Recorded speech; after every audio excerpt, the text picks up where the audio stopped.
In a world where moose and squirrels live together in dysfunctional harmony, one man, well, two men come together to bring you the most useless shit you never knew you needed to know. Welcome to the Moose and Squirrel Show.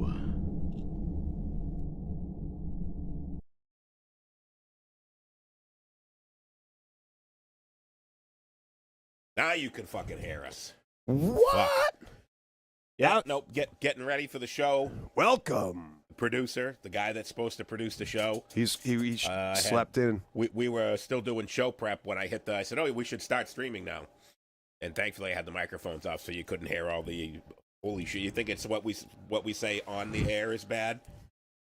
You should be here behind the scenes. Yes, the pregame 5 minutes is basically, we won't say this, we won't say that. Won't use the N-word. We'll try not to use the R-word, but we're going to say it anyways because that's retarded.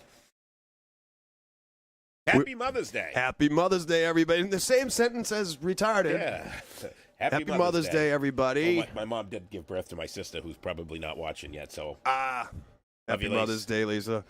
Happy Mother's Day, everybody. Yes, Jeremy, you can only imagine. It's pretty horrific. We actually, when we do, we go through the preset to say, here's what we're going to talk about today. Blah, blah, blah, blah, blah, blah. We go through the list of all the topics and everything. Make fun of people's mothers. We say, let's not say this. Let's avoid saying that because we like to ruffle feathers, but we don't like to, completely ruffle feathers. So. Yeah, we're feather rufflers. Yeah. Yes, what I said. We're not feather spitters. We're feather rufflers. I got a bone to pick with you. You've been biting pillows, Pillow biting. Pillow biter, feather spitter. Ah, yes. Goose down. Yes. All right. Goose down smooth. All right. Moose and Squirrel Show. We are back. Yes. Thanks, everyone, for last week. That was a fun one. It's a fun one every week. And you knocked it out of the park again with the Simpsons trivia. That was fun. And like I say, I join in, but I can't answer because people are going to think it's rigged, that I'm behind the scenes, but I'm home sitting on my couch yawning, ready to go to bed at the time that he does these. So I don't mind if you keep people honest by answering one or two, but like you said, people will think that it's rigged if you come in and run through one. Yeah, but that's why I don't. I can say this when it comes to the trivia night. I put the trivia together myself on Monday. I put all the questions together here on Sunday, not here on Monday. I put all the questions for trivia together on Sunday. I have an alibi. It's on Monday. Then usually on Tuesday, I will go back and say, that one's too easy or that one's too hard. Or this one's just right. I'll even do just a little bit of research to see, and I've had a couple times where I've had conflicting answers where I said, well, I don't know which one it is, so I take it completely out. So I try to be creative. I put the pictures up. I've been trying to do some audio clips, some video clips, so it's a little bit more interesting than just listening to me read questions. Don't leave it in. Take it out. That's how people become mothers. You should hear what I don't say out loud. Yeah, Jeremy, I'm sure it's pretty similar to the stuff that I say out loud. And I usually, if I think it and it's really bad, I say it out loud, even if it's just me there, just because I want to hear somebody say it. Yeah, I do the count to 10 in your mind before you speak out loud. Mm-hmm. Who said that? Thomas Jefferson or Elon Musk or somebody? I don't know. One of those old guys. Abraham Lincoln. Abraham Lincoln, yeah. Don't believe everything you read on the internet. That's what Abraham Lincoln said. Abraham Lincoln, quote. It was a fact. No, he said it in 1921. Yes. The day he was elected first astronaut on the moon. We got six people on Mother's Day. All right. We're probably 2 of the 6, but hey. So while we're, we gotta do, okay, we believe you. We gotta do a couple of minutes here. This wasn't in the show prep at all, but this past Friday night, we've been promoting the show here on the Moose and Squirrel Show every single week for the last 4 or 5 weeks. This show. Yeah. That show. Right there. Holy hell, was that a good time. That was kicked ass. You nailed it by bringing the sound. The man behind the scenes over here, I know Doug put the whole thing together, but this guy, the mechanic, put it all together. All the testicle difficulties were all on his shoulders. Everyone came together, put on a burner of a time. And you know what I figured out after the show, after I got everything back here, because I just whenever I have a technical problem, I always try to recreate why did I have this problem and how do I fix it. Mhm. If you remember the lights that we had set up, first of all, it didn't get dark enough really for us to use the lights. Right. Like probably the last 2 or 3 songs, you could kind of see the lights in the background. Yeah. But before that, you really couldn't. So I brought them here and I got them set up, and I'm like, why won't they fucking work? I'm using DMX lights, and you have a DMX controller, and 2 of the lights would work with the DMX controller, and 2 of them were stuck on blue. X gonna get you. And I sat out there. Yep, DMX got me because 2 of the lights are DMX, but they are UV lights. They're black lights. DMX. The others are Tupac. Yes. So 2 of the lights were black lights. They're UV lights. Oh.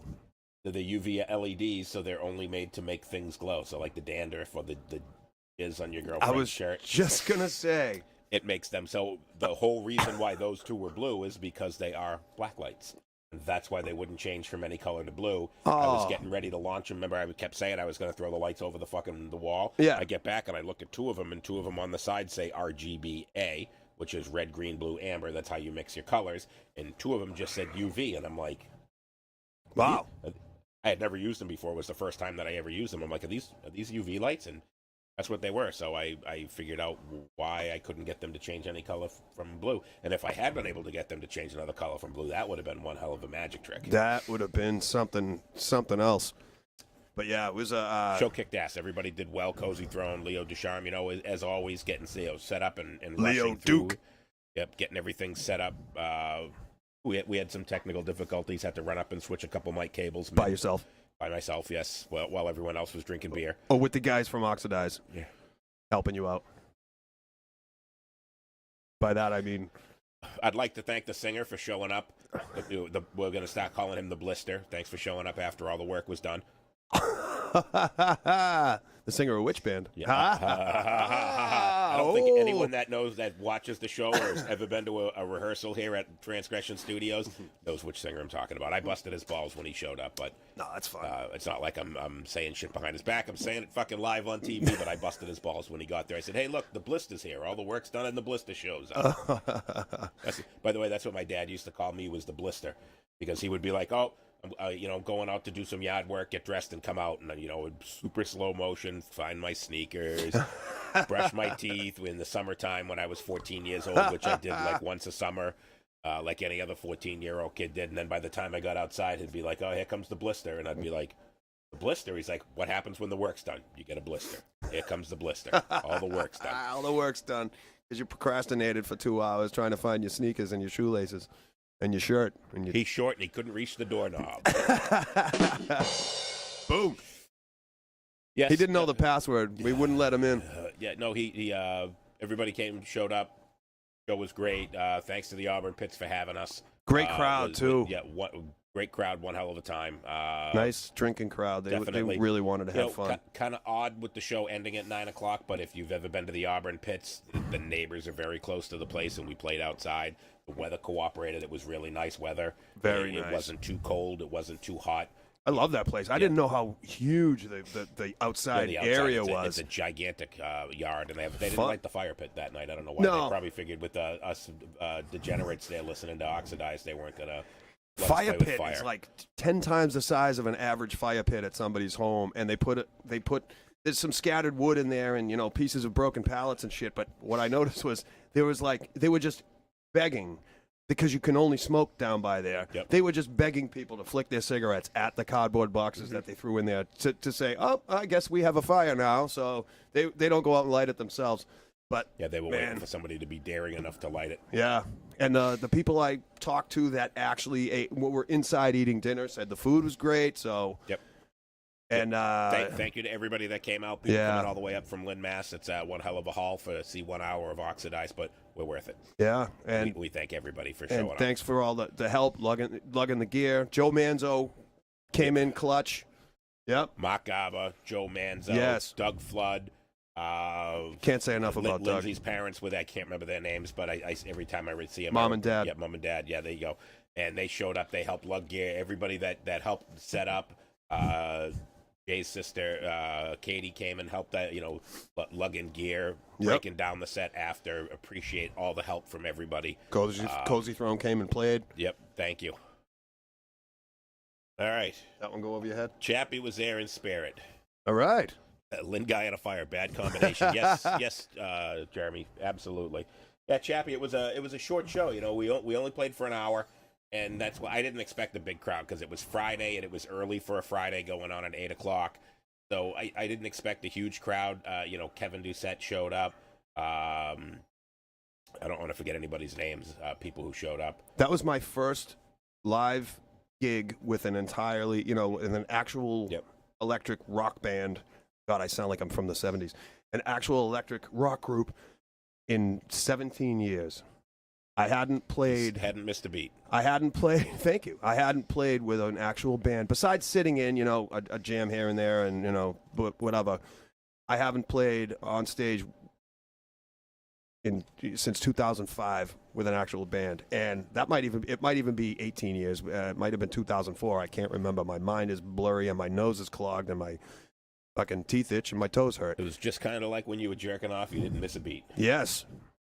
I switched hands and gained a stroke. I don't know how that happens. But seriously, that was so much. That's jazz. It was so...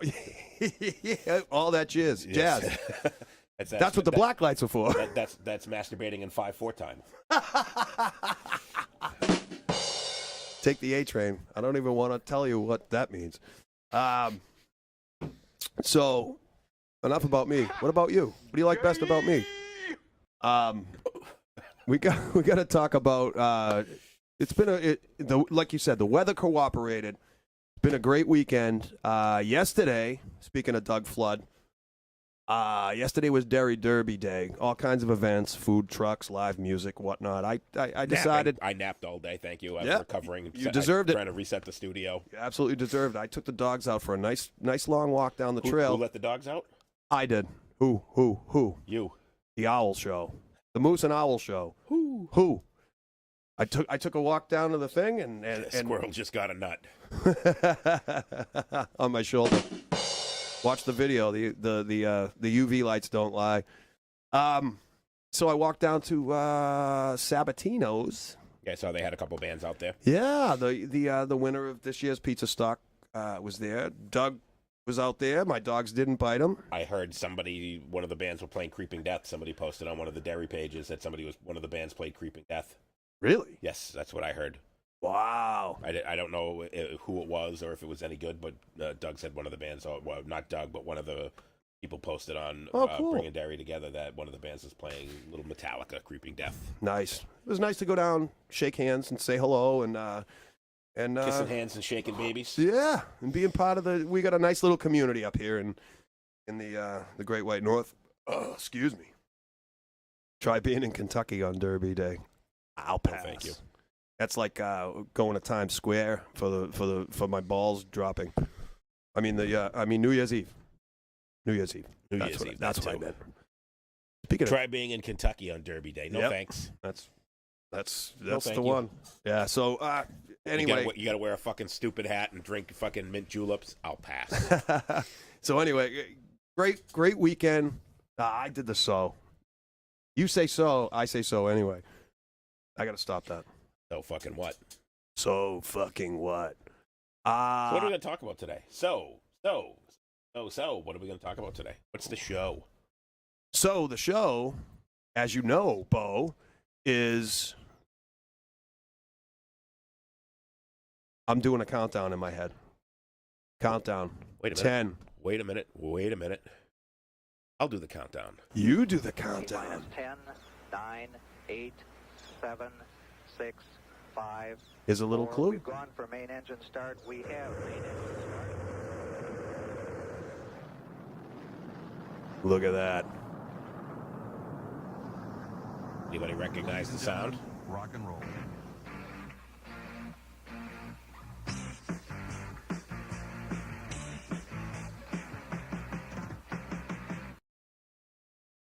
MTV. The M in MTV once stood for music. Did you know that? It once did. Now, today, it stands for Mothers. Yeah, Mother's Day. Mother's Day. Happy Mother's Day again. All right. That's the last time I'm going to say that. MTV. Anyone that grew up in the 80s spent countless hours watching this show. Countless. Sorry, not this show. Jeremy This says he can channel. count, but we just said countless. Countless. Yes. The Gutless Countless. Yes. So, yeah. Spent Umpteenth hours. unlimited. To the nth degree. Starting in August of 81, I was a whopping 9 years old when this first came out, and I still remember being 9 years old and just being glued to the TV. I would come home from school every day and sit down, and the first thing you put on was MTV. When I was that age, I was 9 also. It's true. 1981, when you were 9, you were 9? No, when I was 9, I was 9. Yeah. Yes. Yes. I was probably 8. I remember coming home every day from school, and I would even watch it a little bit in the morning and watch a whole bunch of, the fuck is this? Yeah. You know, being 9, 10 years old, I didn't know much about music at all, so stop punching every time I fucking say that word. We're going to have a sojar. Like a swear jar. Lizard shit, fuck! We'll be rich by the time the show's over. Yes. I would come donate to home- our Patreon. I would watch every morning. I would watch for a little bit before I went to school. Mm-hmm. And when I got home from school, I would sit down and I would watch it again. And all it played was music videos. Yeah. There was nothing else. It was music videos. And commercials. And commercials. And the commercials were badass. Yep. Looking back. And interviews. I love the fact you got interviews. The only thing back then that was interviews besides the news was like Entertainment Tonight or Everything was music related. Yeah. Everything on the show was music related. Yep. And it was a lot of really shitty music, especially during the daytime. It was mostly pop music, and there wasn't a lot of rock and not a lot of metal. Pop music. It was mostly pop music and 80s pop music, which at the time was terrible. I mean, I enjoy it now. Yeah, but it's in different. the 80s, There was some dog shit, but I mean, like Duran. I love them. I loved them. Depeche Mode. I didn't mind them. I enjoy that music now because it brings me back to being a kid. But when, in the 80s, you would get a lot of Def Leppard, you'd get a lot of Quiet Riot, and that was like, oh, I can listen to this. Finally. But you just got mostly the same, oh, Mickey, you're so fine. Yeah, so fine. that was fun. And you know what? It was cool because MTV at the time and launched it at the perfect time because we were all still on summer vacation in August. You have kids watching this stuff. I mean, it was obviously whoever they wanted to market it to, but it was for us. It was for the new kids. generation because it was a new style of something. It was, all right, we couldn't stay up late and watch HBO with our parents, but we could watch MTV. It was clean. It was whatever. And then when you got legends like David Bowie coming out and going, I want my MTV. That was the big thing. And saying, hi, I'm David Bowie, and you're watching MTV. It's like, they're talking to me. They really were talking to us. And they would get basically anyone that wanted anything to do with the show had to do that little 3-second spot where it's, in the beginning they would introduce themselves, like you said, I'm David Bowie and I want my MTV. And then it got to the point where they said, don't tell us who you are. They already know who we made them know who you are. Yes. He just had I want my MTV. Yep. And everyone that was anyone that was in music had that little 3-second skit that said, I want my MTV. And you know why their slogan became I want my MTV? A lot of you might remember this. There were cable providers that were, it was regional. It was like, New York, Boston. Right, the big metro the areas. Big metro areas had it. And they come on and you get Sting coming out going, call your local cable provider and tell them I want my MTV. And it caught on, and every small market in the country. Jamie Forbes, if I had the money, I would bring back V66. John Garabedian would agree with you. I loved V66. When V66 come out, it was a competitor, but it was only in the Boston market. Yep. And it was a competitor to MTV, and they actually played more rock and metal on V66. And local. And they played a shit ton of local music, but it never really got out of the Boston market. It never took off anywhere. But I watched V66 over MTV all day long. Oh, so of course. Anyone that wasn't in the Boston market missed out on it. It was a great show. It was more rock and metal. They still played a lot of the pop music. You had to play the popular stuff to get people in. That's but right. It was more geared towards, and when I'm not talking, Slayer and Testament and Nuclear Assault and the good music. Yep. But they played a lot of the Rolling Stones. They played a lot of Aerosmith. They played a lot of really, the harder, edgier rock and roll as opposed to, 20 hours of Madonna every Right. week. Absolutely. V66 was the balls. I loved it, and I was sad when it went off the air. That's right. But the original DJs, VJs. VJs. It's a new era. I thought a VJ was isn't that, boys have a penis and girls have a VJ? I guess that's what the kids are Is that saying what it these is? days. A VJ? A VJJ? A BJ? BJ, A DJ? BJ, VJ, DJ. Whatever they were called. Yeah. VJs. Video jockeys. So we went through the list, and I was struggling to name them all. I know you know them, so I'll let you name them all. All right. The top. With the one- poof. The guy that looks like Juan Epstein. Who's he? The guy that looks like Juan F. That's Mark Goodman. All right, and then who's the guy on the right that looks like Washington? I'm going. Looks like that's J.J. Jackson. That's R.I.P. J.J. Jackson, and then the blonde on the left. Oh, Nina Blackwood. Nina Blackwood. I was just listening to her on the radio on the way over here. The guy that looks like I seen him on a few episodes of Saturday Night Live. To Catch a Predator. Oh, To Catch a Predator. That's Alan Hunter. Alan Hunter. With and the biggest fucking Adam's apple I've ever seen in my yes, life. Yeah. Like And- Peaky Buzzard. No. He told me to. And last but not least, Martha Quinn, who was, I think, 16 years old when she was hired by this. She looks it. Yep. And I was 8, so I could say. Anyway, But yeah, so these were the originals. These were the. everyone's chiming in, and everyone is correct. Everyone is correct. Yep. Everyone knows the things. Nina Blackwood sounds like she gargles with glass. Yes, I was saying that to him earlier because she's on Sirius XM radio, and she sounds like Marge Simpson's sister. Yeah, I think she's got throat cancer or something. Yeah, I don't know. When you hear her talk, she talks like this. Hey, this is Nina Blackwood. Whew. Keep your feet on the ground and keep reaching for the oxygen tank. But yeah, so these were the VJs. He says as he lights a smoke. Yes. All right. Anyway. These were the VJs. that we grew up with. VJs. These were the ones, and it was basically their job was acting just like a radio DJ. Only you saw them on TV. Mark Goodman was in that iconic clip of looking up at the camera. The camera's panning from up above, and he's sitting, I think, cross-legged like I am right now, and he's going, "You'll never look at music the same way again." And that's when they do documentaries and shit about MTV. That's one of the besides the rocket launching. That's one of the first clips they play. You'll never look at music the same way again. It's burned into my brain, folks. And it really got to the point where MTV, very few bands were successful without MTV. Right? And it got to the point, like we talked about before with radio, with the production companies, it got to the point where MTV decided who we got to listen to. That's right. Because if MTV didn't like you and you wouldn't play game with MTV and do I want my MTV stupid little clips like that, Yep. and come on their shows, they wouldn't play your videos. And if they didn't play your videos, nobody was listening to the radio anymore unless they were in the car with mom and dad. Right. And then when you were in the car, you had a cassette in or you had a CD player in and no one was listening to the radio. Everybody, when they were home, put on MTV and just sat there and watched it. It was like having the radio on in the background. You had the TV on and you listened to your music on the TV. And when a song came in that you liked, you went over and cranked up the TV because most of the TVs back then didn't even have remote controls. That's right.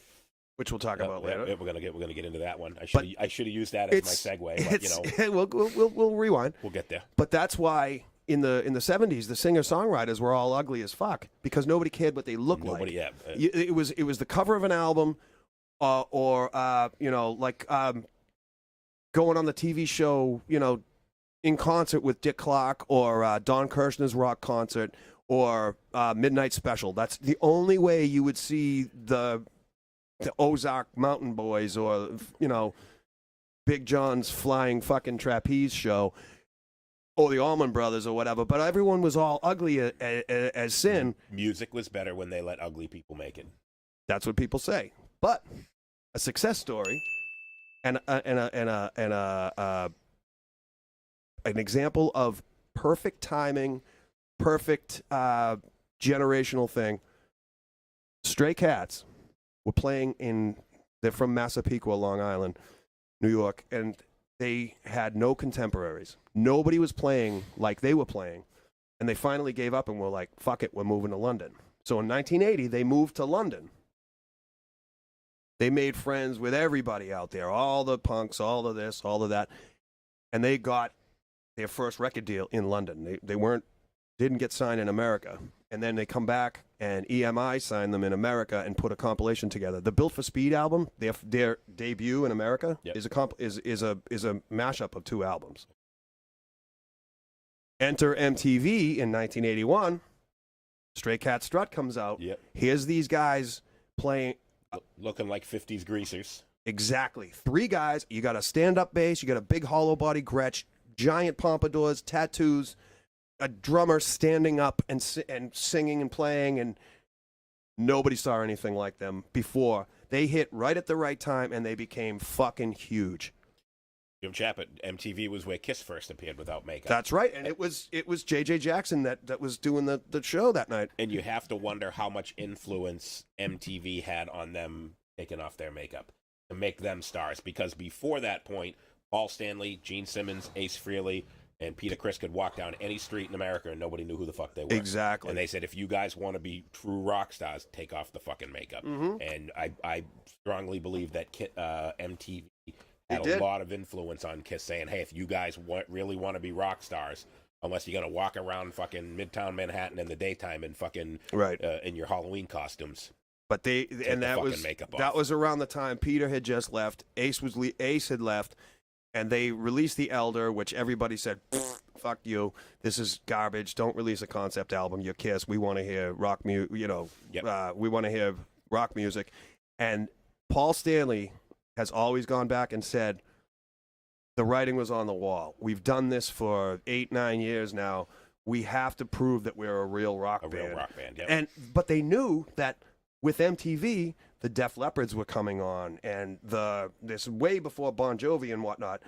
But they knew they had to survive as a rock band, as just a band. They couldn't rely on the gimmicks, the gimmicks anymore. and the makeup and the fireworks and all that. Jamie, am that I bullshit. correct? Jamie is the foremost Kiss expert that we'll ever find in this realm right here. If that's the case, I need to get him and my cousin Randy Reed on the show and have them do a kiss-off. That would be a show. Because my cousin Randy Reed has everything. He had the trading cards, he had the lunch boxes, he had the comic books, all the original stuff. He had everything, and he knew everything there ever was to know about the band Kiss. I would love to see that. So, Jamie, you in? A kiss-off? A kiss-off. Randy, I'll get my cousin Randy and you on the show, do live trivia with Kiss, and the winner gets to kiss the squirrel. Randy would like that, yep. Jeremy Cook says Randy would like that, because Randy knows. But by the way, my cousin Randy is like the biggest music nerd that I've ever met from anything that's rock and metal. Cool. I didn't really hang out with him a lot when I was a kid because he was older than me. And he liked Kiss. He hung out, and he hung out in Westland. But we started hanging out when I got a little bit older, and I started playing guitar, and he come over, and I started talking about all these bands. He's like, yeah, I met them. I'm like, yeah, Sacred Reich, one of my favorite bands. He's like, I met them. And I'm like, oh, I love Sepultura. He's like, yeah, I met those guys. And I'm like, wow. Overkill. We went to go see Overkill at Jared's in North Attleboro. Dee Verney. And he's like, oh, I'll get us into the show. Get out of here. And we had bought tickets to go to the show. He's like, yeah, I'll get us into the show to do the sound check. Oh, shit. And I'm like, okay, so we're standing outside, and some guy comes out to smoke a cigarette, and he grabs me by my shirt, and we go running inside while the guy's smoking a cigarette. And we get down to the bottom of the stairs, and like 7 or 8 other people followed us in. And he's like, stand here, look mean. And I'm like, yeah, that's tough. And he's like, and just, we get there, and he looks over at Dee Verney, and Dee Verney, we're all just kind of standing there. And like 10 minutes into them doing their sound check, some guy comes over and he starts walking. He's like, dude, you got to go. You got to go. You got to go. You got to go. You got to go. And he looked at me and Randy. He just went. Nice. And I was just like. And he goes, oh, yeah, he used to run a fanzine, a fan magazine for rock and metal. And he used to put one out. And he put out, I want to say like 10 or 20 of those fanzines that he used to sell at all the concerts, because he would meet all these people, he would take pictures of them, he would get copies of their demos. Awesome. And he had all the like Metallica demo, Sacred Reich demo, all on cassette that he got from the band. Yep. He would interview the band, and he would put that fanzine together. So he's met all these guys, and I'm like, why wasn't I fucking hanging out with you? Because I was into the same music that he was, but he's like 7 or 8 years older than me, so he was just like, fuck you, you're a snot-nosed punk, get the fuck out of here. And now I'd kick his ass if he said that. Jeremy said I met a lot of bands because of him. That's Yes. awesome. And Really? he knew everybody. I mean, every band that I said that I liked, he's like, "Yep, I've met them. Yep, I've met them. Oh yeah, hold on," and flip through my fans. And yeah, there's a picture of me with fucking Phil from Sacred Reich. Wow. Here's me and Dee and Blitz from Overkill, and I'm just like, what the fuck, dude? He's like, I literally went to every show.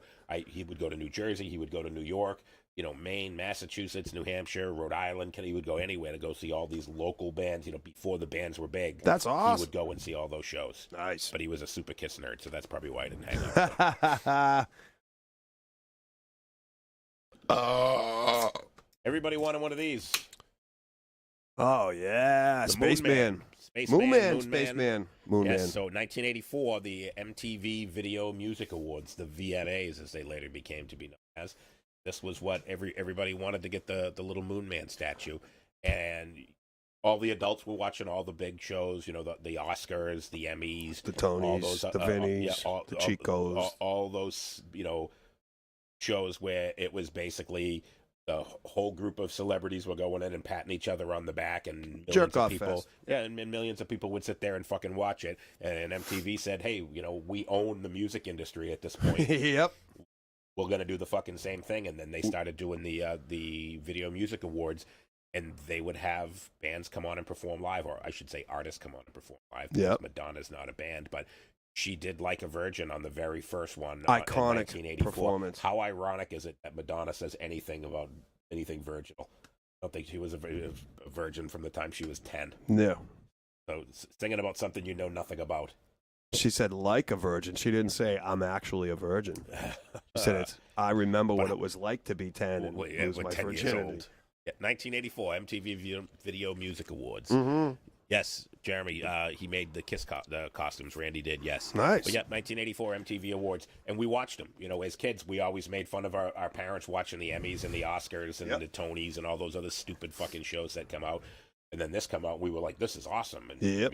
my mother's just like, you hate award shows. And I'm like, but this Yeah. relates to me as a kid, as being into music. 1984, I was 12 years old, and I was totally engrossed in Weird Al Yankovic, Aerosmith, and AC/DC by Yep. the time I was 12 years old. That's right. And I loved it. Granted, none of those three bands ever made it until well into when MTV started to really accept rock and metal into it.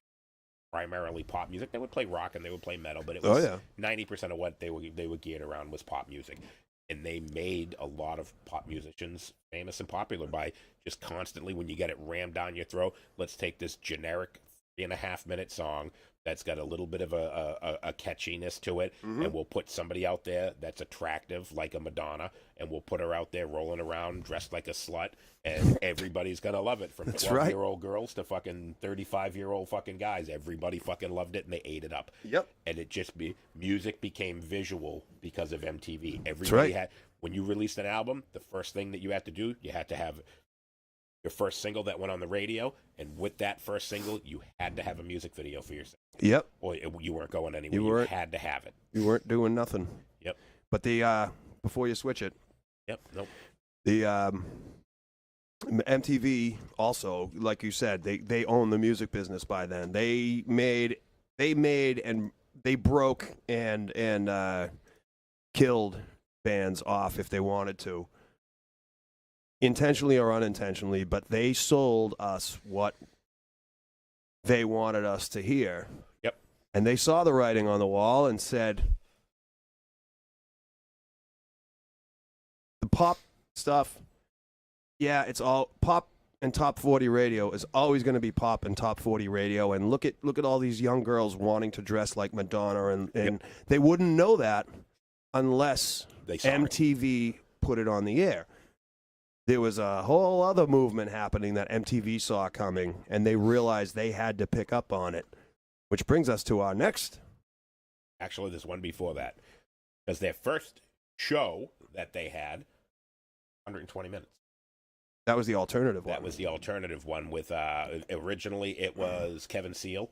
Yep. And then it was Matt Pinhead. Was that his name? Matt Pinfield. Pinfield. Yes. Matt Pinfield. They put it on late on Sunday nights because they were like, nobody wants to see this Nobody bullshit. wants to see it, but they were trying to capture, because there was a lot of about a your lot of the Depeche new wave Modes and your bands. REMs and your. And was it Frankie Goes to Hollywood and all that kind of stuff that was Yep. starting to become big, so they gave it its own show called 120 Minutes. I didn't put a picture up of that. No, that's fine. Nobody wants to see Matt Pinfield.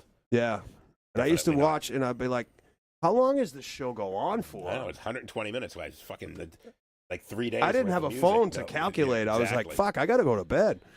But it was 2 hours of terrible music. So I you will would- say this, though. Speaking of music that MTV put in your head and put into your friggin' dreams, I could listen to NXS from all day long. Upside down, sideways, back. couple songs I like. Michael Hutchence was the epitome of frontman.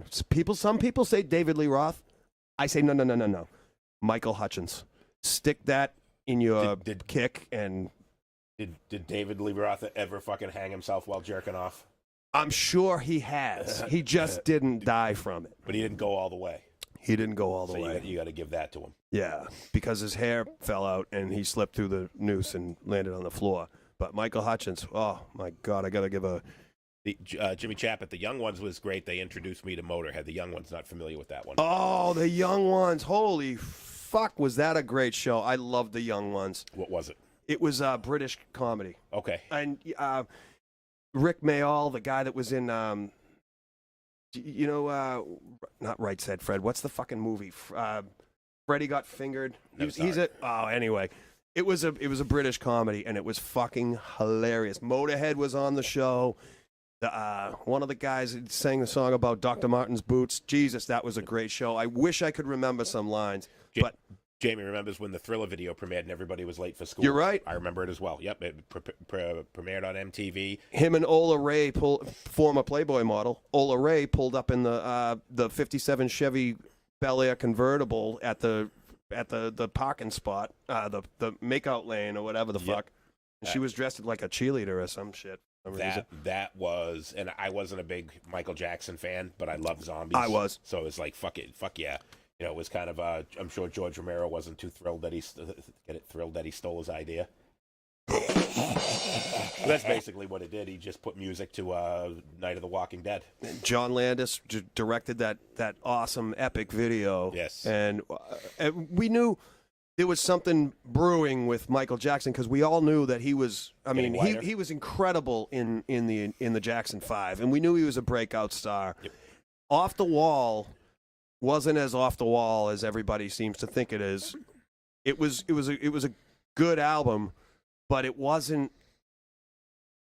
Michael Jackson became a fucking icon the minute Thriller, the record came out. It was Agreed. He went through the moon.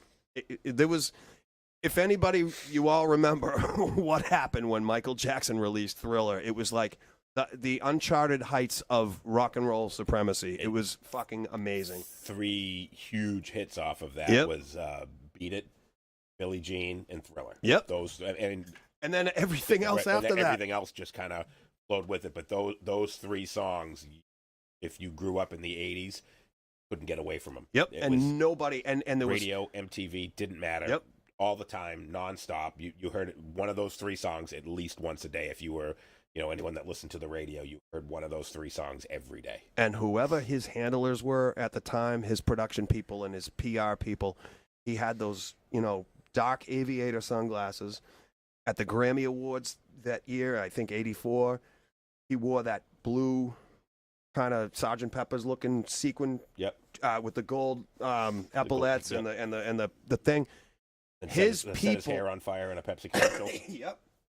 And he, every photo opportunity was just immaculate. Yep. They did everything right to promote this guy. And then the American Music Awards, when he did the moonwalk in front of people, that's an iconic moment I know people have been doing the moonwalk since the 30s. Right, but it was the first time that people had seen it, because back then, you got to see it because it was on, those TV shows that would have somebody come out and do it, and you'd see guys doing it. Because breakdancing was huge back then. But you only saw 1 or 2 people ever do it. And you got Michael Jackson on TV with 1 million viewers and saw it, and everybody just fucking completely blew their head. He had the suit, the hat.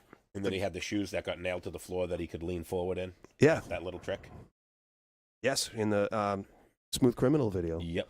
Oh yeah, I mean, there was "The Girl Is Mine" with Paul Mack was the first song released off Thriller, and there was no video for it. That was I did not know that. It was a great song. Telling you, Michael. I knew the song, but I did not know. And then Paul McCartney went and bought all of his music rights. And they didn't talk ever they again. Never talked again. They did "Say Say Say," which was that was off Paul McCartney's solo album. They did 2 duets, "The Girl Is Mine," and then they did "Say Say Say," which was on Paul McCartney's solo. Oh shit, can't think of it. The one that had It's Paul McCartney, so it's not important. It's the one that Tug of War. And they were riding in the back of the truck. Say, Pipes of Peace. What you want, but don't leave me with no direction. That was a fun time to be a music fan because there was always something new coming out. Yep. And yes, they were force feeding it to us, but We didn't know. We were kids. we didn't know. And much like political ads on Facebook, they were giving it to us. Whether you wanted it or not. Yep. And it was fun. It was a giant shit sandwich, and we all had to take a bite. Yes.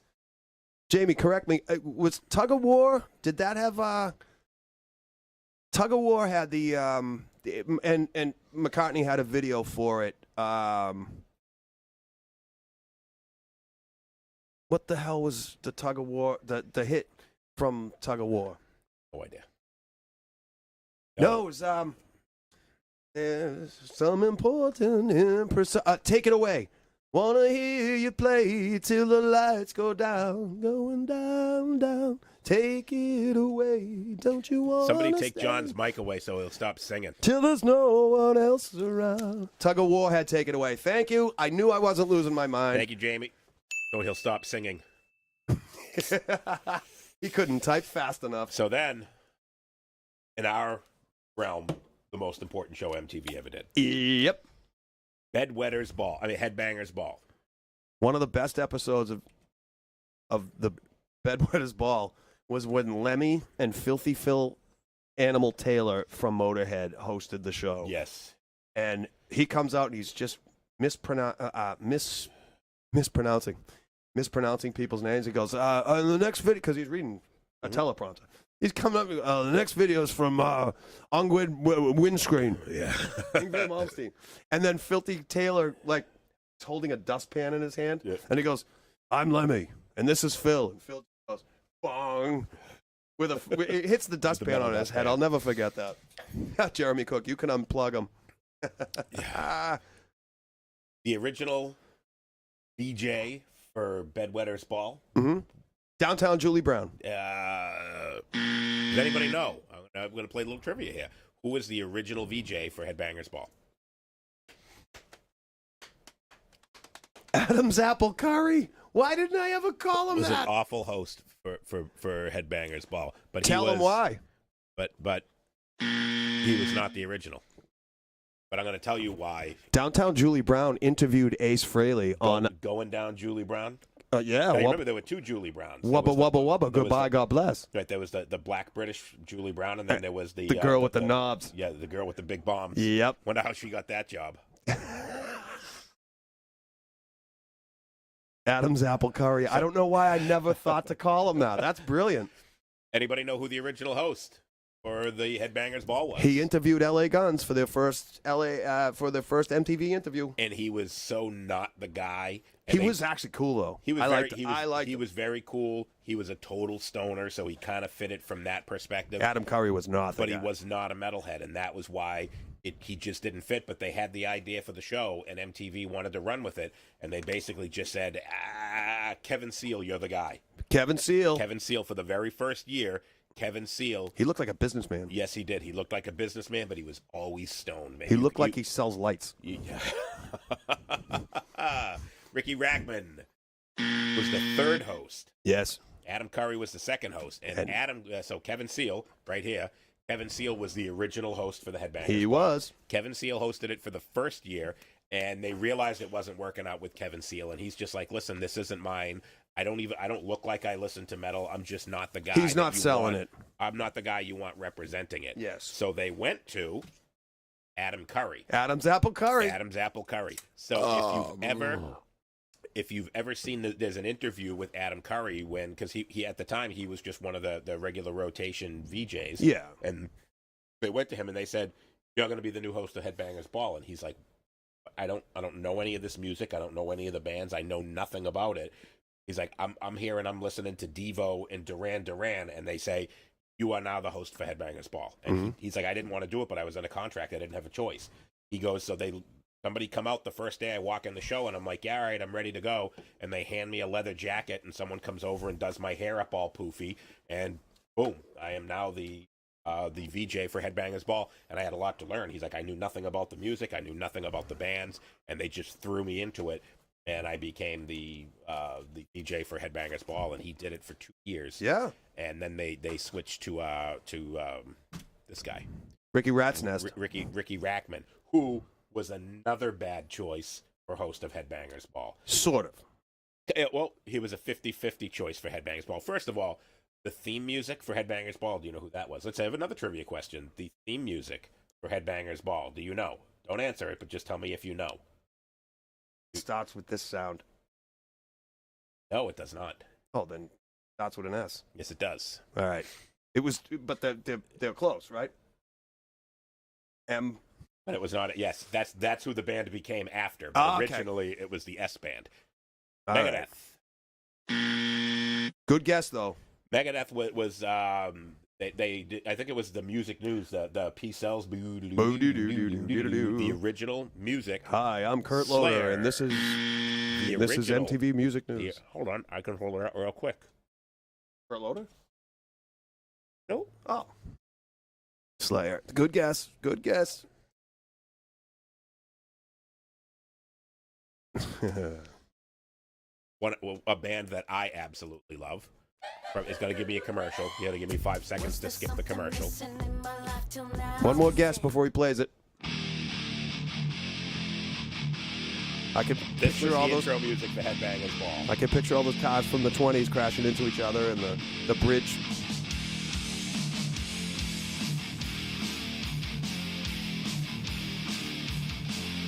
Love this band. Love Yeah. this album. Great fucking album. Absolutely love it. Very underrated album. Mm-hmm. But it was SOD, Stormtroopers of Death, and that was March of the SOD, which went into Sergeant D in the SOD. And that was, yes, Jim Chappitt. SOD, Chappie, you got that it. is correct. That was the... And it was kind of ironic because they played almost no music that was like that. They didn't play a lot of thrash. They didn't play a lot of the real metal. You got that as your intro music, and then you're like, yeah, I got to watch this show. And then you get fucking Bon Jovi. Yeah, and it was like, Slaughter all and right, Winger. here's the acoustic version of Janie Lane doing "I Saw Red" from Yeah. Warrant. It's the Headbangers Ball. Yeah, the only headbanging you're doing is putting your fucking head against the couch cushion, going, "Fuck, where's the fucking music?" Yes. It still was metal, and it was still better than the regular stuff that they played. For on playing MTV. SOD, we're gonna get SUED. Yeah, probably. We're probably going to get banned for that 10 seconds of SOD. Mm-hmm. But SOD was an original supergroup. Yes. It was Scotty Ian from Anthrax. It was Danny Lilkner from Anthrax also. Anthrax and Nuclear Assault. Yep. It was Charlie Benante from Anthrax, and Bill Milano was the singer. Billy Milano. And then Billy Milano went on after because he thought Billy Milano was in the band with those guys, and then Anthrax took off and Nuclear Assault took off, and Billy was kind of left holding the bag. And they had written were writing a bunch of stuff for their second album. And Billy said, I'm not waiting for you guys. And he released MOD, which was Methods of Destruction, which had great songs like I love that song. like AIDS and Yeah, the ode to Ode to Harry. Ode to Harry. Yes. But you didn't hear you didn't hear a lot of that on there. And as the show progressed, you started getting more Maiden and more Priest, and you got some Metallica and you got some Slayer. But it was primarily 2 hours of Bon Ode to Jovi. Jimi Hendrix. Yeah, bam, Boom, bam, bam, bam, bam, bam, you're dead. You're dead. Diamonds And rust. SOD. That was what introduced me to it because I kept asking everybody who plays the intro music to Headbangers Ball. That's how I found out about him. And Speak English or Die is an absolute fucking great. Oh yeah, that was fun. If you like me and you like riffs and you're a riff guy, SOD, great fucking album. And you hate MOD. immigrants. The The lyrics definitely are over the top and quite edgy, and probably they would never be able to put that stuff out today. With No. the PC culture that we live in. Yep. Especially as the song like AIDS. Oh, that was a great. But That was a great song. Spandex Enormity. Oh, yeah. Fucking the song about fat girls wearing Don't spandex. talk to me. Talk to Nick. Talk to Nick. We used to play that in Transgression, and I would sing it. And I used to say, "Don't talk to me, talk to Eric, because Testa was the bass player. And so I would always sing that, and he would get mad at me. But we Why does it always have to be me? You fucking fat bitch. I've had enough of you. Take your flubber buns and leave. Great fucking Happy song. Mother's Day. But yeah, so Headbangers Ball got you away from all the pop music, and it introduced me to bands that I had never heard before. This You is know, true. it Like got me- Gothic Slam. Who? Died and made you God. Never heard of them. That was a perfect segment. Segue. Never heard of either of them. No, that's why it was a joke. Oh, okay. Like, it introduced me to some good bands. Yes. Gothic Slam, and you said who? And their song was "Who Died and Made You God." Oh, Oh, okay. it's like they took the MTV basement tapes and went, "Yeah, let's put this fucking band on there." They were horrifying, but no, they did great. Headbangers Ball did great interviews, and That was the best part of Headbangers yeah. Ball, was getting to see the interviews. yeah. But Ricky Rackman, Speaking of interviews, Ricky he Rackman, owned the Cat House in Los Angeles which was where all the hair metal bands played. with Tammy Down, the singer from Faster Pussycat. And- They own the Cat House, so And it was one of the biggest clubs that everybody wanted to play at. yep. And he wouldn't let any of the thrash bands or any of the heavy metal bands play there. It was exclusively hair metal that played there. And because of that, guys like Dave Mustaine from Megadeth fucking hated Ricky Rackman. And Ricky and Dave knew each other. Dave lived in Los Angeles, and they knew each other, and Dave always wanted to play there, and he would never let them play. So now when Dumb Ricky's move. forced to interview Dave Mustaine just treated him like a bitch. Right on air, and you could always Rockin' see, Rio. you could always see the look on Ricky's face when he had to interview Dave Mustaine. He was uncomfortable. He was very uncomfortable because he knew Dave wanted to punch him in the face. But Dave wanted his MTV airtime, the 3 minutes that they got a year of being able to get on MTV, but it was always with, in his eyes, the biggest douchebag in metal. It was 3 minutes of Dave Ellefson not texting 16-year-old girls. Bang.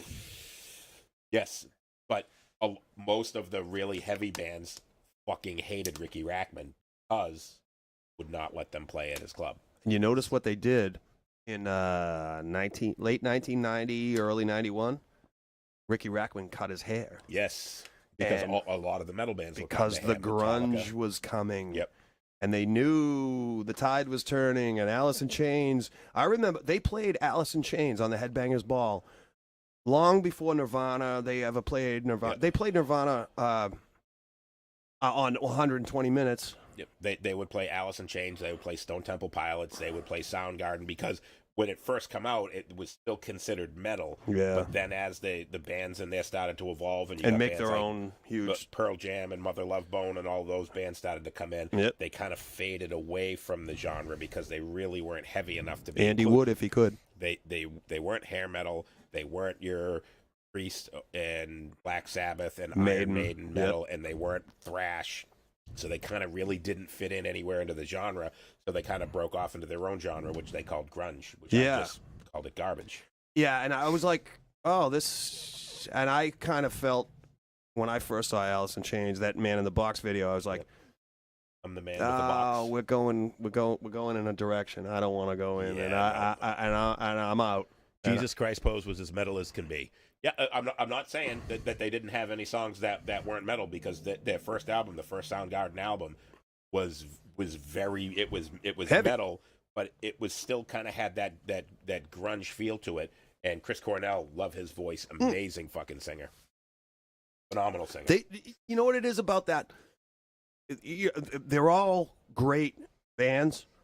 It just didn't excite me. No. The way that And I won't say I won't agree with you that they're all great bands, but Soundgarden is one that I could respect. I won't say they're not. But I hated that song Spoon Man. I was like, they're fucking singing about a guy playing spoons. Come on, seriously? Yeah, and whatever.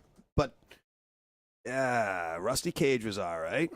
Outshined was a huge hit. Outshined, yep. I actually And that's learned to heavy. play That on- Outshine's one of the heaviest songs you'll ever hear in your life. Yes, very heavy. But they just it didn't fit in with the regular metal because it was so different from anything that was out there. But then once all those bands released their sophomore album, they just completely fell off the planet when it came to being rock or metal, and it was really, you know, all their sophomore releases, and then everybody wanted to be like Nirvana. Because 3 years before that, Guns N' Roses changed the game. Yep. And everybody had to have that kind of Stonesy vibe, you know, playing Les Pauls again and playing open chords and you know, kind of loose and just blah, when everything was Iron Maiden, Judas Priest technical. Yep. Before that. And I'm glad Guns N' Roses came along for that reason. But it's another example again of MTV feeding us what they think we want to hear. Yep. And grunge is the same thing. MTV feeding us what they think we want to hear. And you missed the mark on that one. I mean, I know the bands made millions off it, but yes. You lost me. But in that point, I went, nah, I'm going back to my New York Dolls records, and I'm quitting my band, and I'm everybody says done. that grunge killed hair metal. Doug, listening to grunge was like trolling through molasses and degree weather. Yes, I couldn't have put it better. Bing. Ding, absolutely. I think MTV did as much damage to hair metal as grunge did, because everything was selling the way bands looked and not how good they were. And that's why you had 5 bands that if I put 5 different band pictures up and said, which one of these bands is Britney Fox? I was just going to say Britney Fox. You are probably not going to get it right, because there were 5 bands that looked fucking exactly the same. Yep. And they were like poor man's fucking Cinderella. Yep. And Cinderella was actually talented. Tom Kiefer was a great songwriter. The first Cinderella album I loved because it was more of a rocking. Yeah. But then with a bluesy feel. Yep. As they say. A bluesy rock kind of thing. Yep. And it worked and it was good. And then they just fell right into it. And they said, we're just going to write the simplest cheesy fucking songs that we can and just put it out there. Jump right in with the hair metal stuff. Stuff. It was a rubber stamp on everything. All right, yep, we'll sign them because they look like them. Dangerous Toys, yeah, we'll sign them because they look like Guns N' Roses. Blah, blah, blah, blah, blah. And it was and on. Put out the rockin' song, and then put out the ballad, and then put out an acoustic song, and then put out another rockin' song, and then tour for 2 years off that album with 5 other bands that look exactly like you, sound exactly like you, and every song is the same. And I'll tell you though, the difference. Of many differences between the rock, you know, I don't want to say hair metal, that rock and roll, you know, Guns N' Roses, post Guns N' Roses era, late 87, 88 to 90, before grunge. The difference between that is those rock bands wanted it. They wanted it, and they were like hungry to make it, as it were. Yep. Grunge, they all came out and they're like, we don't want to be famous. Yeah. Well, then fucking don't. Then don't be famous. Go home. Yep, Put your guitar in the closet and fucking, you know, go work a job. Go back to playing coffee shops in your friend's garage. It pissed me off because I was like, you guys aren't, you struggled all this time. You put all the hard work into fucking, you know, playing gigs and lugging gear and writing songs and whatever, but we don't want to be rock stars. Well, then fuck you. So 2 good comments, Jamie. Everybody credits Nirvana for the shift, but wasn't Red Hot Chili Peppers first with "Give It Away" and "Blood Sugar Sex Magic"? That was definitely, I don't know which came first, chicken or the egg, but that definitely was drawing people away from it as well. Was bands like the Red Hot Chili Peppers. When they considered them for the Headbangers Ball, they should have been on 120 Minutes. Yes, they were an alternative band, even though they had, you know, 2 guitar, bass, and drums and a singer. But Faith No More with Epic, that was also something that was kind of rocking, kind of metal, but kind of not. That is where it changed too. But I also say the very end of the hair metal era, and it wasn't grunge, it was fucking Jackal pulling out a chainsaw on stage. No, that was the end for me. I was like, all right, this has gone from ridiculous to downright silly. Yes. Doug Flood, Nirvana Nevermind was more pop punk. Nevermind was the Bullocks Field. The rest is garbage. The first that first Nirvana album. Yeah. And actually, I think that was their second album. Yeah, Incesticide. Bleach came before that. They had one that was called Incesticide. I think that was like an EP, like maybe their demo. And Bleach then was on an Bleach. independent label, and then Nevermind was Nevermind was their. their first big one, which I agree, which was more of a pop punk kind of feel.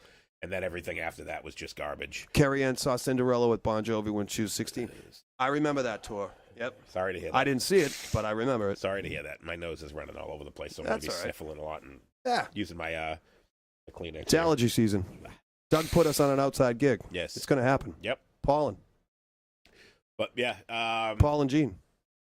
that started to drop everything away, and then MTV started getting into their TV shows, and the one that I liked, and the inspiration for Tuesday Trivia, was Remote Control. I love this show. It was 7:30 at night. I fucking was there for this every time. Ken In Ober, excess. is that his name? Ken Ober, R.I.P. Yep, Ken Ober was the host of the show, and that was the first time that you got to see Colin Quinn. The great He's comedian. He's a Boston boy, right? He's New York. New York, okay, close enough. Great comedian. Oh, I love Colin Quinn. And who is the one we used to whack it to? Yeah, Kari War. Yeah. You've used the phrase before, but doesn't hold up. When I was getting ready to put the show together, I said, "Oh, I got to find a picture of the host, of the crew from Remote Control." Mm-hmm. Kari War looks like a fucking Q-tip. She was not a fucking single curve on that girl. She had the big hair, but she had no tits, no hips, no ass, no legs, no nothing. She was But gorgeous. Back in the day, Loved her. I had her. I would find there would be magazines with little clips of her in, and I'm like, all right, let me try to use a magnifying glass to blow this thing up so I can, excuse myself. And you know who else made their debut on that show? Adam Sandler. Adam Sandler, yes, yep. He was Manchester's own. Yeah, he would come out and do little Stud skits. boy. Yeah, yep. And a lot of his characters were From Remote started Control, there. Yep. Jamie, allergies kill him. Yep. Right there. Yep. I took Zyrtec yesterday, which kind of cleared me up a little bit, but my nose is still a little residual. Little post-nasal Yes. drip on the Moose and Squirrel show. Absolutely. On the Moose But and Pollen show. This show was a riot because it was funny and it related to music and TV, where all the trivia questions, and that's basically where all this started. Yeah. And it was a great show. But it was kind of where things started to fall off the wheels, because then because of the success of this show, Mm-hmm. they started doing a lot of other shows that really weren't music related. And Not at all. They started getting into some of the other silly stuff. But speaking of silly stuff, one of my favorite TV shows of all time. Mike Judge is great. We have MTV to thank for. Yeah. And that was the Moose and Squirrel show. I mean, Beavis and Butthead. Look at his jaw. Look at his eyes. Look at his face. Yeah. His whole head sucks. It sucks. His whole head Jeremy Cook, sucks. you met Mike Judge. That's cool. Nice. King of the Hill. Also, Mike Judge also did Oh, King of the yeah. Hill. Yep. Oh darn! Yeah, Yep. believe you, me, believe me, But me. Beavis and Butthead, and it was still music related, because lot on the Beavis and Butthead show they would basically Do 5 minutes of videos. right, and basically it was Beavis and Butthead making fun of the videos Yeah. mostly. Like when King Diamond come out and he's like, oh, "Look, it's the turd burglar." He's like, "Don't you mean the Hamburglar?" He goes, "No, Butthead, it's the turd burglar." I liked when they had the. You remember that band Primal Scream, and their song was "Get Your Rocks Off." Yeah. And then, so they're singing the chorus over, "Get your rocks off, baby," whatever the fuck it was. And then, Butthead's going, "Get your rock salt." What the hell is he talking about? Get your rock salt. Yeah, get your rock salt. That was a funny show. And this is the first show that got MTV in trouble because of the kid that burnt down the trailer park. Oh, he said no. Oh, yeah. Sorry. Listener comments come before. Okay.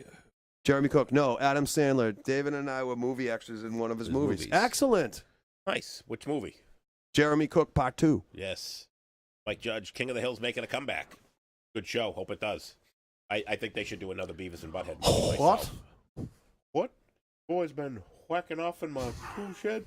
Same voice that played Mr. Anderson.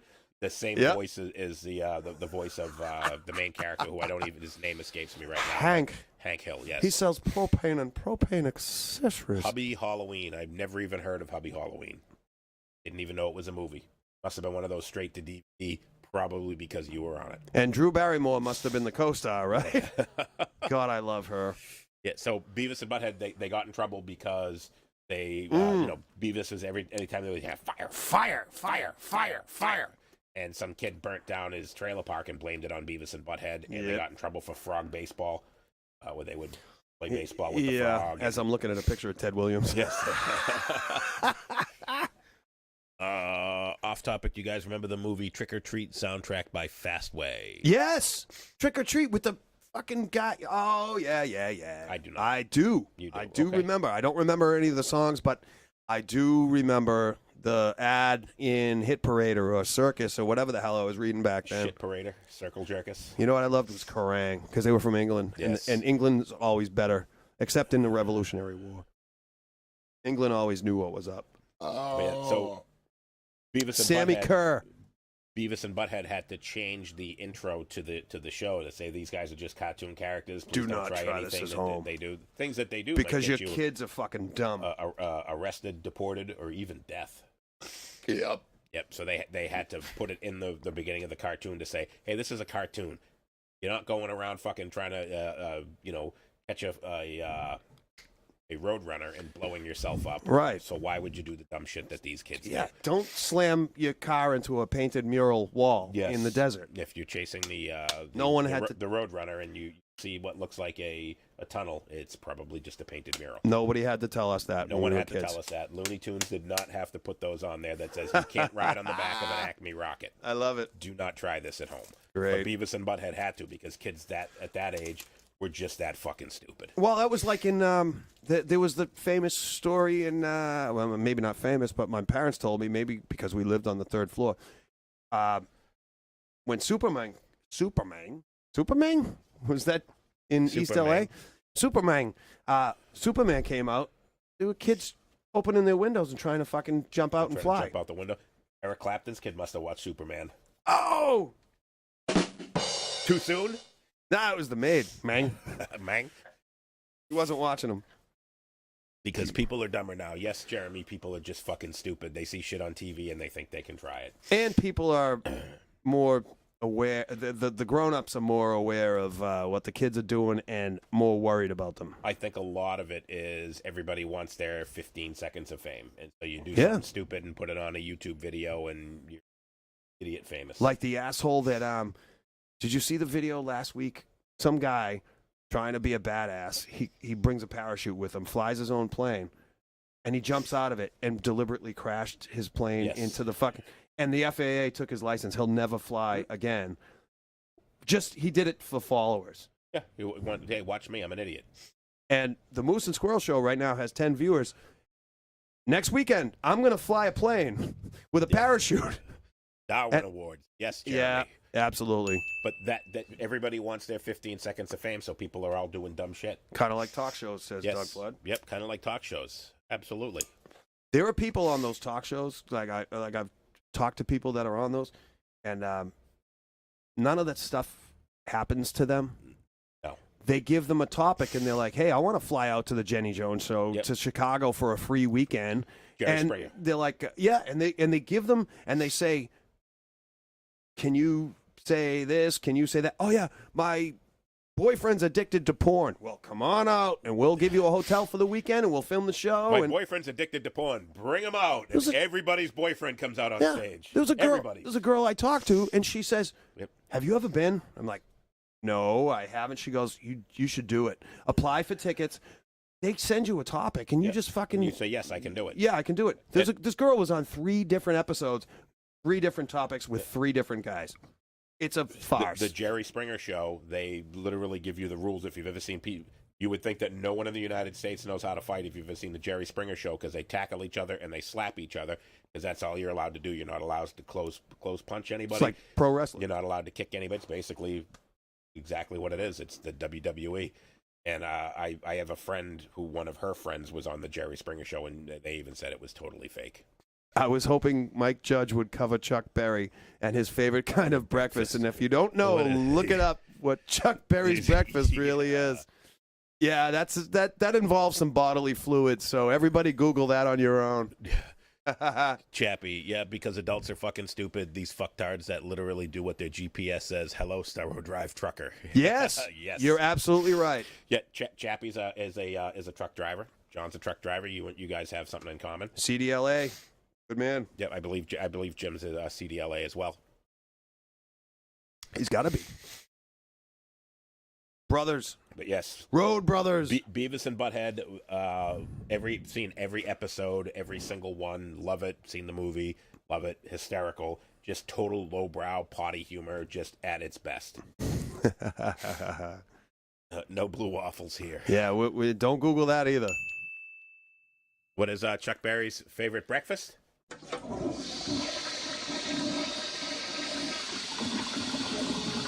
He really rocking in Boston. And on the clear glass table in the living room. And then the downfall of MTV. Speaking of reality and people, it was a perfect segue. This was as far as I know, was the original reality show on MTV. It is the original reality show. And they were visionaries in that way. Yep. But to me, the beginning of the end. The beginning of the end of MTV. For because this is culture where it got itself. To the point. Culture itself. Agreed. And this was that everybody wants their 15 seconds of fame. Mm-hmm. So the whole premise of they said, what would happen if we picked 7 total strangers and asked them to live together for a summer in New York City? And they went out and they picked 7 random people and they put them in this house and they put 7 people that they knew would not like each other. And then read rumors about everybody and said, oh, this about that one and that about this one and blah, blah. You should say this and you should say that. So most of it was staged for the camera. Yep. But they would basically just incite problems with it because other words, you'd just have 7 people that'd just be fucking, who left the toilet seat up? Right. Who ate my fucking chocolate ice cream? That would have pretty much been the end right. of it. Who used the end of the toilet paper and didn't rechange the roll?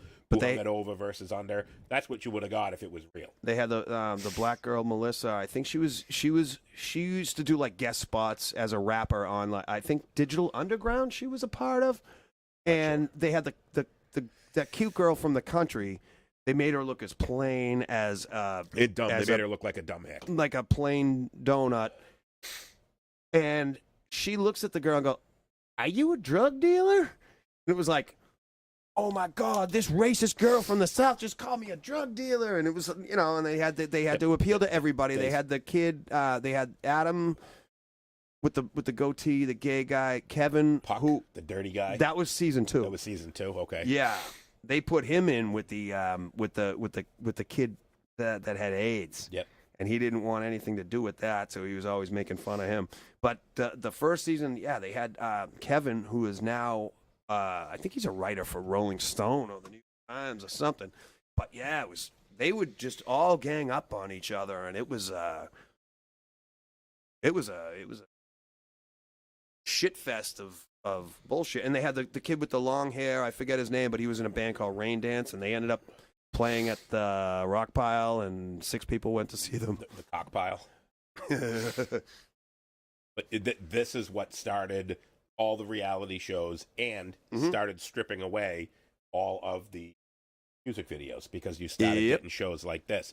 And then they went Road Rules came next. Yep, and then there was Pimp My Ride, and there was 16 and Pregnant. 16 and Pregnant, Teen Mom 2, Teen Mom 3, Teen Mom OG. With it was almost like they were promoting for hey, you want to get on fucking TV? Get knocked up.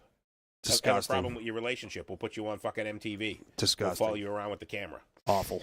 But it's like you said, it was the downfall of just society in general. Yep. It's because of just the shit that they pushed on their shows and the dumb shit like this, and it made everybody want their 15 minutes of fame. Everybody, it seemed as though their marketing research team said, it appears on this graph here, everybody in America wants to see dumpster fires, and they want to see people fucking crash and burn. They want to see train wrecks. And they want to see train wrecks, and they want to see some bullshit that nobody wants to see, because everybody wants to see someone living a worse life than you are. Yep, it makes you feel better by exploring the depths of society. Yep. And long before reality shows, there was a comedian, I can't remember his name. He said, you get on, you watch TV in the morning, you think, fuck, you're home from work or whatever, you're sick, you're not doing well. And you're like, all right, let's put on the TV. And you're feeling shitty about yourself and you're doing whatever. And you look on Geraldo and you say to yourself, I guess I'm not doing that fucking bad. Yeah. You watch Jenny Jones or Jerry Springer or Maury Povich. Garbage. You are not the father. You are not a human being. Yes. And then one show that I found that was kind of a little bit interesting that I watched a little bit of was the show Catfish. Remember Catfish? I do. Was that when they pretend to be somebody else? Catfish somebody would go to MTV and say, I've been talking to this person online for a year, and I'm in love with them, and I pay their rent and bought them a car, and I want to meet them. So MTV, so it's a guy saying that. So it was either a guy or a girl just saying, hey, I met but this the person example that I you're fell saying, in love with. Yep. And then MTV would do the research to find out who the person really was. Oh. And then they would go, and there's some guys like, oh yeah, I've been paying this girl's rent, and I love her, and I've been sending her gifts and flowers and blah blah blah. But turns out he's an lives NBA 1,000 miles player, away, and she's some 500-pound black guy that was scamming him, and they called it catfishing. Yep, and that still exists to this day. It still exists to this day, but they had a whole show that was just Trauma dedicated to that, where they would just go to, and sometimes they would say, hey, it is the real person, but most of the time it was somebody pretending to be somebody else and manipulating and taking advantage of people. A Nigerian prince. And it would give people the idea to say, well, I can get some sucker to send me money. Yep. And people would start doing it and say, hey, this is too easy. Enter OnlyFans. Yes. Like I said, subscribe to our Patreon. Drama Dribble. Yep. The Miz from WWE was on there as well. I didn't know that. It was on The Real World. I didn't know that. Maybe that's how he got famous. I mean, how he got his own reality show.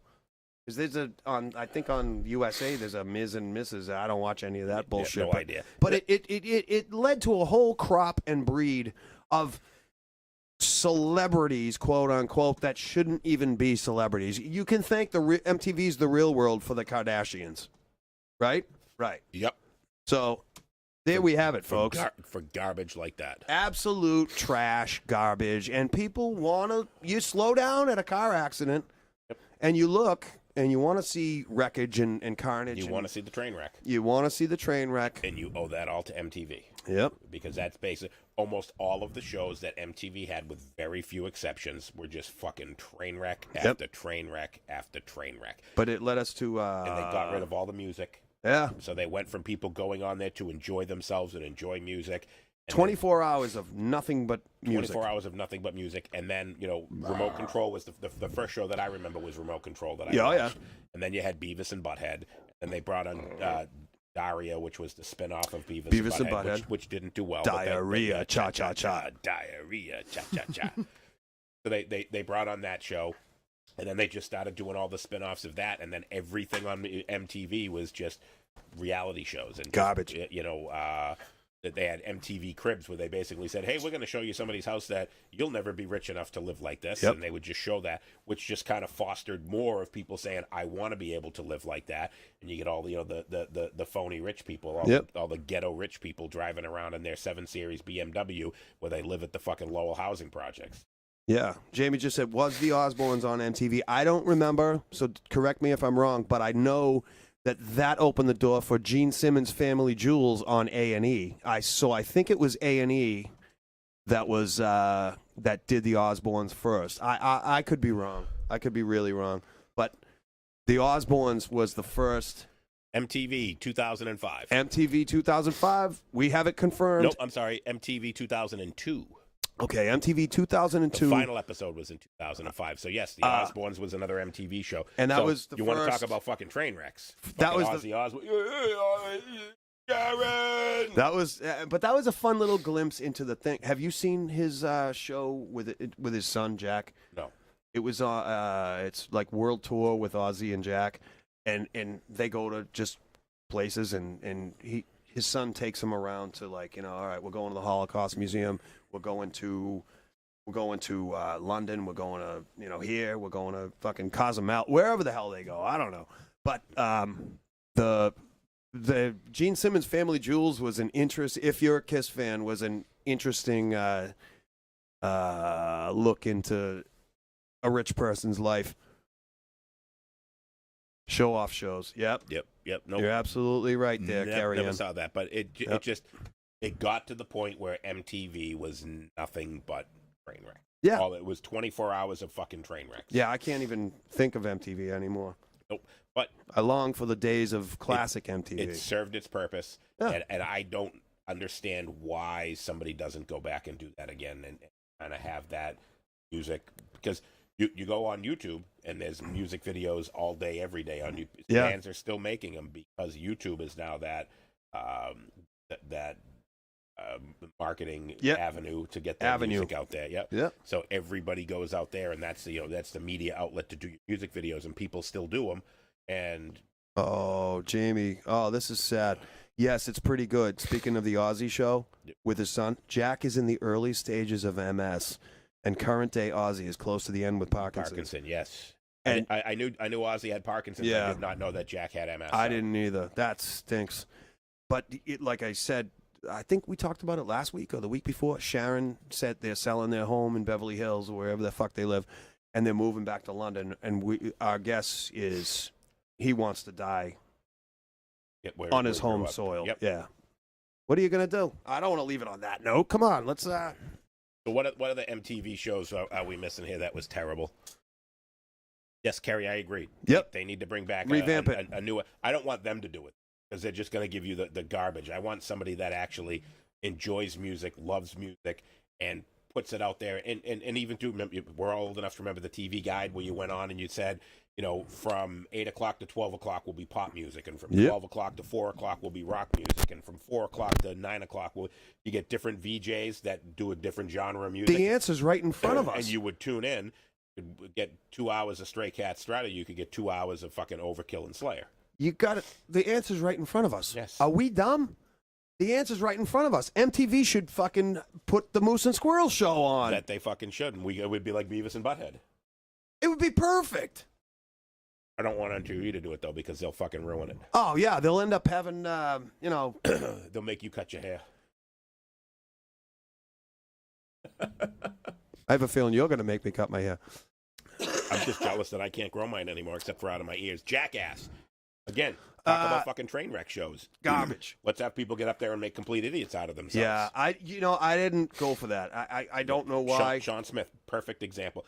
I enjoyed it the first season of Jackass. Mm-hmm. I enjoyed it because it was funny, because the things that they were doing with it, they put Steve-O in a porta potty. They shook Lifted the up in the shook the air. porta potty up with him. Oh, in I it. was in a porta potty at Auburn Pits. I would not want somebody even. No. I would not want somebody even going like this to the fucking thing, let alone strapping it to a goddamn crane. Yeah, fuck. Stuff like that was funny, but then it just got to the point where they were just intentionally trying to hurt themselves. Yeah. There was one where Going down a hill in a shopping cart and shit. It's fuck. Johnny Knoxville boxing Butterbean. You ever seen Butterbean? Eric Esch. He is about 6'7", weighs about 450 pounds. Big fat guy, punches like a mule kick. And I'm gonna piss before we okay. sign off. And Talk about Jackass, because and- I'm out with the Jackass. Johnny Knoxville in a department store.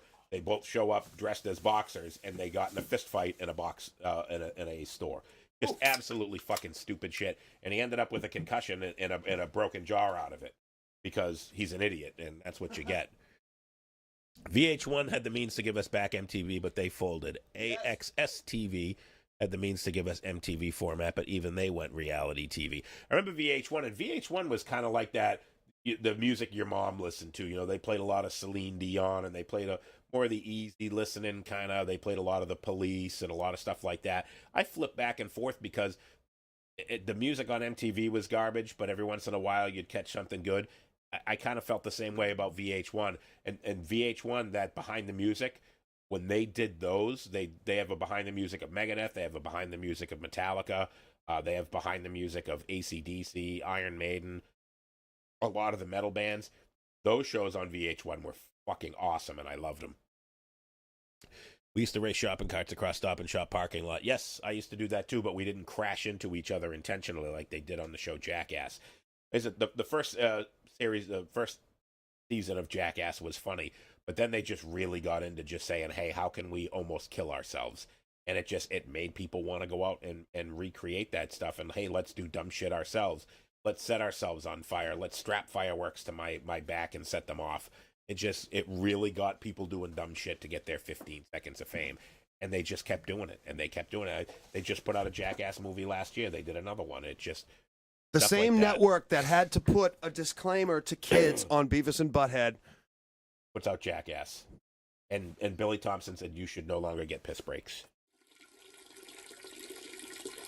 You're going to have to start peeing on the show. Chuck Berry would like a word with you. That piss break was sponsored by Karina's Cakes, 14B East Broadway, Derry, New Hampshire. Let's give a big round of applause for Karina. It's Mother's Day weekend. She was breaking her balls for the last umpteenth number of days. Yes. To fulfill Mother's Day orders and making some families' dreams come true. And a big fuck you and huge amounts of hatred and cess-ridden filth be bestowed upon the woman who canceled her order at 3:30 on Saturday after Karina stayed late for her. Fuck you. Twat. Haven't used that word. I don't think we've ever used that on the show. We're bringing it back. Bringing it back, twat. We're bringing it back. Hey, you little porch monkey. Yeah, don't worry, we're bringing it back. That's a Clerks quote before anybody gets all bent out of shape. Clerks 2, great movie. Yes. Happy Mother's Day, Corinne. He shouldn't get piss breaks. Happy Mother's Day. It depends. Ha ha. No more piss breaks. Depends. Get it? Took you a minute there. Hey, I didn't even get to my second cigar today. I was on a roll. Get on your second cigar. I'm getting on my. The show's almost It's over. Mother's but I'm Day. gonna get on the It's second Mother's cigar. Day. All the mothers that we're involved with are out doing their other things. So it's free for all fucking guys' day here. Karina's upstairs taking a nap. Anal dwelling butt monkey. A well deserved nap. Anal dwelling butt monkey. My lady is out. She's going out with her son. Taking her out for a Mother's Day dinner, and I would take my mother out for Mother's Day dinner, but I'd have to go back to hell, that place known as Florida. How was Florida last week? Fuck Florida. Talk about Florida. Florida's too hot. I love your take on Florida. Florida is hell. It's exactly what it is. You want to go to hell? Go to Florida. I was in Miami. It was 78 degrees at 7 o'clock in the morning, and it was like 137% fucking humidity. I had to swim. I got to go outside to smoke my cigar, and I had to swim from the back door to the chair because it was so humid. I was like soaked all the way through my underwear and like sitting outside in 10 minutes, my fucking forehead all beaten full of sweat. It's hell. It's disgusting. just, it shouldn't exist. They should, you've seen the movie Escape from New York. They should just wall off Florida and send all the fucking criminals there. They'll all want to die. That's punishment. You know what I love about Florida? But I don't live there. Yeah, well, that would be a shitty commute to try to be on the Moose and Squirrel show. But the little lizards that just run around, you're just walking down the little pathway, and there's just little lizards running around. I'm like, look at the little lizards. Those are fucking cool. Chappie nailed it. Florida is not fat guy friendly. No. Definitely not. My brother, me and my brother, we were walking around Disney years ago. You see a bunch of people on those motorized scooters. Now, if you got to use them, fine. I'm no judgment here. My brother goes, Walt Disney World, where fat people go to sit. Yeah. It's because they were just everywhere. Because you walk around there and you just fucking sweat just breathing. Yeah. Oh, yeah. It's just brutal. I got off the plane and fucking walked out from the jetway out of the terminal onto, get the, the tram or whatever the hell you take to the next place, whatever, in Orlando. And the humidity just blasted me right in the face. It's like opening a convection oven. It's just nonstop. Exactly. It's brutal.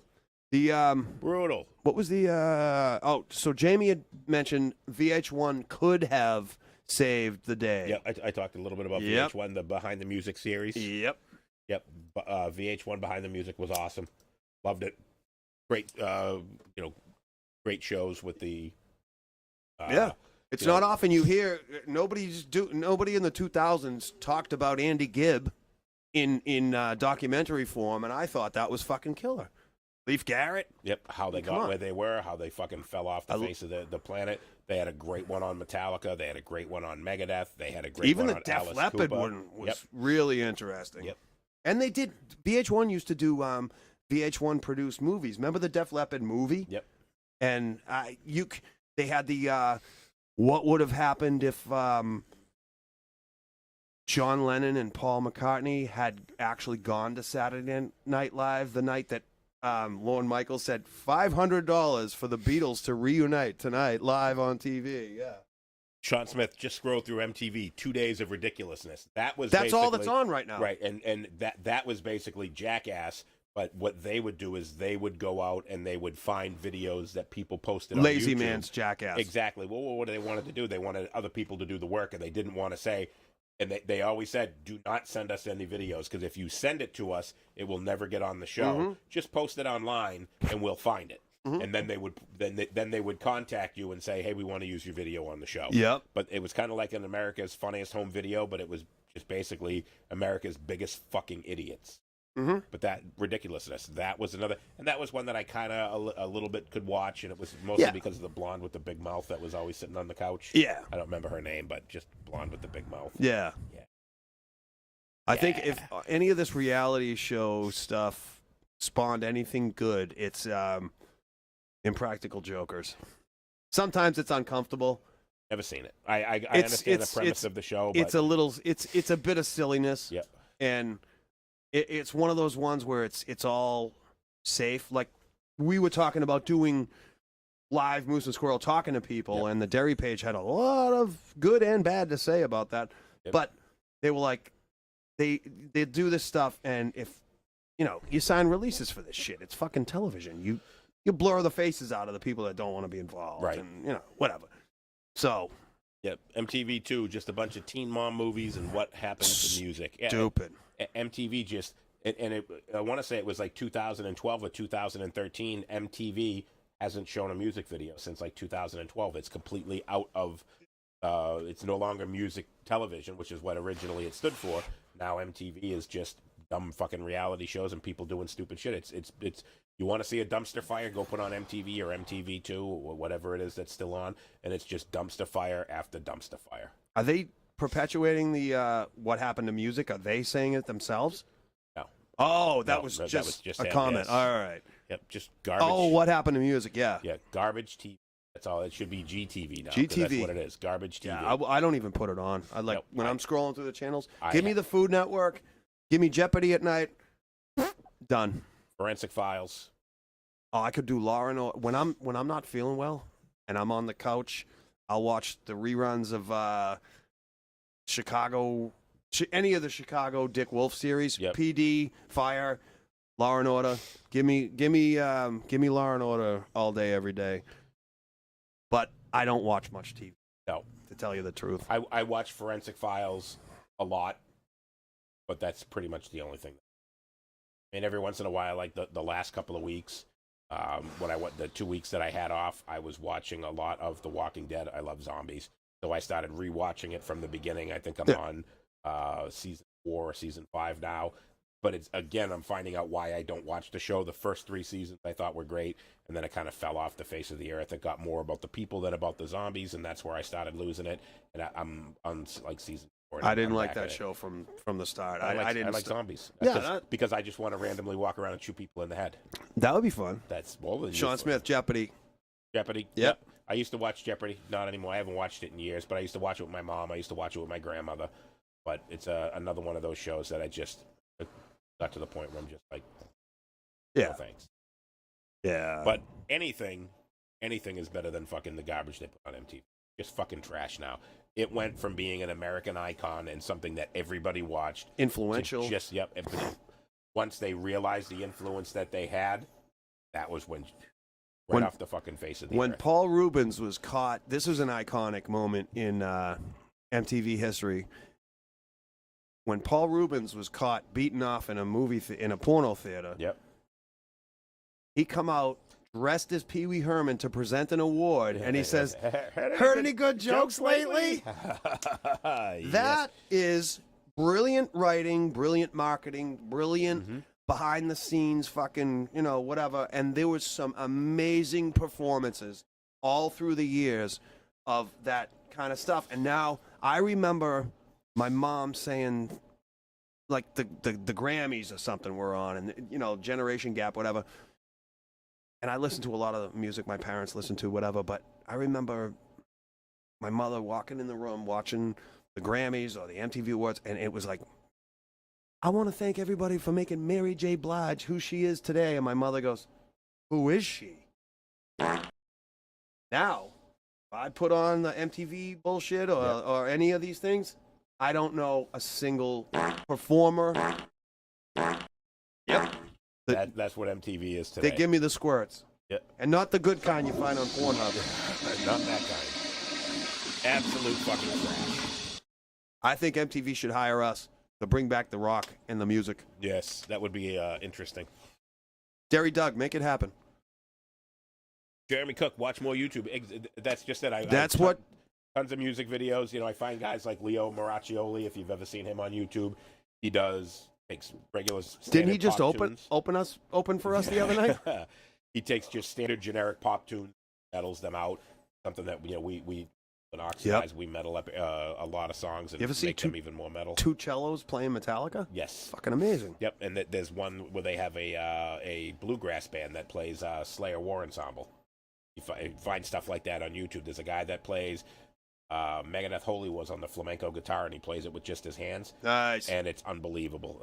The guy's name is Woods. I can't remember his first name, but fucking unbelievable. Good. But that's where I go today to find new music. Is YouTube. Oh, yeah. YouTube. I'm also on Reverb Nation, where you can find Transgression, James Helkern's music. You can find my original stuff on Reverb Nation as well. But those are really the places when I want to discover new music. I go to YouTube. I go to Reverb Nation. Yeah. And that's where I get my music. My buddy's in the D. Snyder video American Made. Still haven't seen that. Quit bragging. Doug is working on PTV. Please tell us more. Is that Penis TV? How could you get on that show? MTV, Jamie Forbes, MTV Music Awards show was a must-see event every Labor Day weekend before the start of the school year until about 1999. Mm-hmm. Damn right. But don't tell anyone. It's a secret. But don't tell. He's trying to send us subliminal messages. I think so. PTV, and then he spells butt with two T's. But a bump. Doug, we love you. All right, that's 2 hours. So we are going to have Jamie Forbes and Randy Reed. I'll talk to not Randy Rhodes. I'll talk to Randy, see if we can get him on the show. Music knowledge. Kiss off. The kiss off. I don't know if Jamie had tuned in to hear about that. But Jamie, go rewatch the beginning of this episode if you... John signed you up to do a Kiss trivia night. He says you are the know-it-all of Kiss. I say my cousin Randy is the know-it-all of Kiss. You are the aforementioned Kiss expert. Kiss expert. Thank you. All right. Appreciate everybody joining in. Tuesday night trivia. We'll be back on Tuesday night. I know last week we did it on Thursday, but Tuesday night trivia will be this week. Moose droppings. And we'll see you next Sunday. Happy Mother's Day, everybody. Thanks for joining us. And remember, the freaks don't die. They only smell that way.